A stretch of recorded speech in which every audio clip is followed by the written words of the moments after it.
Okay, today we're diving into the absolute perfect storm that's hammering the US aviation industry.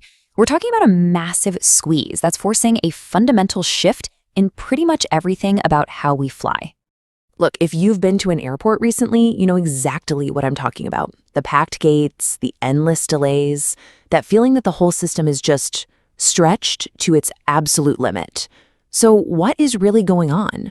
I'll tell you this much, it's way more complicated than just a post-pandemic travel craze. And this strain, it comes with a huge price tag. A recent analysis estimates that by 2025, just next year, supply chain problems alone could cost US airlines a staggering $11.3 billion. And that's not just one thing. That's everything from missed fuel savings to ballooning maintenance costs. It just shows you how deep these cracks really run. All right, so let's get into the first part of this story. We're calling it the squeeze. This is where we look at all the different pressures that are all hitting the industry at the exact same time, pushing it right to the edge. It all kicks off with us, the passengers. I mean, just look at this FAA forecast. The number of people wanting to fly is on this relentless upward climb. Yeah, there was that dip in 2020, but we didn't just bounce back. We're blasting past pre-pandemic levels, and this isn't slowing down. Projections show it just keeps going up for the next 20 years. So here's the kicker. While demand is through the roof, the supply side of the equation is struggling big time. Plane manufacturers can't build new jets fast enough, which creates these huge backlogs. That means airlines are stuck flying older planes for longer, and older planes need a lot more maintenance. Add to that the fact that it's tough to hire and train enough pilots and crews, and you can't even get all the parts you need. Well, you've got a classic squeeze. Too much demand, not nearly enough supply. But you know what they say, necessity is the mother of invention. All this pressure is actually forcing the industry to innovate like crazy. And that brings us to the second half of our story, the shift, starting with the digital tools being rolled out right now to deal with this mess. And a huge piece of this new toolkit is something called agentic AI. Now, don't get spooked by the jargon. Just think of it as a super smart assistant. It's not here to replace people. It's here to boost their abilities, to make them better at their jobs. Airlines are already using it to predict when a plane needs maintenance, to make flight schedules more efficient, and to get a handle on their massive inventory of spare parts. So how does this actually work in the real world? Well, take maintenance, for example. The AI can literally watch a plane's health data in real time. Then, its algorithms can predict that a specific part might fail before it actually breaks. How cool is that?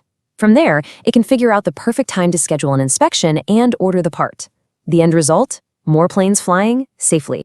And believe me, this isn't just some small side project. The industry is betting the farm on this tech. Just look at this chart. Spending on AI in aerospace is set to explode, hitting nearly $6 billion by 2029. That is a 3.5 times increase in just 4 years. That's a massive commitment. Okay, so AI is the right now fix. But the industry is also looking way down the road at a much more radical long-term shift. And we're not just talking about making things a little more efficient. We are talking about changes that will completely redefine what it means to fly. And this slide really puts it in perspective. The difference between today and tomorrow is, well, it's night and day. Right now, it's all jet fuel, human pilots, and human controllers. The future? We're looking at sustainable fuels and electricity, planes that fly themselves, and an air traffic system run by AI. It's a whole new world. And no, this isn't some fantasy from a sci-fi movie. The air taxi is a real thing that's deep in development. We're talking about electric, autonomous vehicles that can take off and land vertically. There's a global race happening right now, with US companies like Whisk Aero and Beta in the mix. And the FAA is already running programs to figure out how to safely fit them into our skies. So why all this radical change? Well, a huge driver behind this shift is sustainability. The entire industry has a goal of hitting net zero emissions by 2050. And to get there, you need game changers like electric flight and, especially, sustainable aviation fuels, or SAFs. These are renewable fuels that are going to have to become the new normal. Okay, I know what you might be thinking. Autonomous planes? AI running the skies? Is this all safe? That is the billion-dollar question. And it brings us to the absolutely vital role of the regulators, whose job is to make sure all this innovation doesn't come at the cost of safety. And let me tell you, the regulators has been busy. After high-profile scares like that Alaska Airlines door plug incident, the FAA has seriously ramped up its oversight.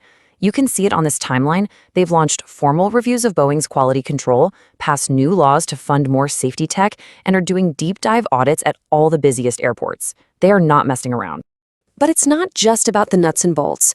Regulators are also playing referee to keep the market competitive. For example, when the FTC looked at Boeing trying to buy one of its key suppliers, they raised a red flag. They were worried the deal could let Boeing cut off its rivals from getting essential parts. It shows you they're watching everything, from safety to fair play. So, to wrap it all up, that's the squeeze and shift. You've got an industry under an incredible amount of stress, and that stress is forcing it to evolve at lightning speed. It's adopting the digital tools it needs to survive today, while simultaneously building the revolutionary, autonomous systems of tomorrow. Which leaves us with one last kind of wild thought. With everything changing this fast, you really have to wonder, by the time 2045 rolls around, when you get on a plane, will there even be a pilot in the cockpit? Or will the plane be flying itself? The decisions being made right now are going to give us that answer.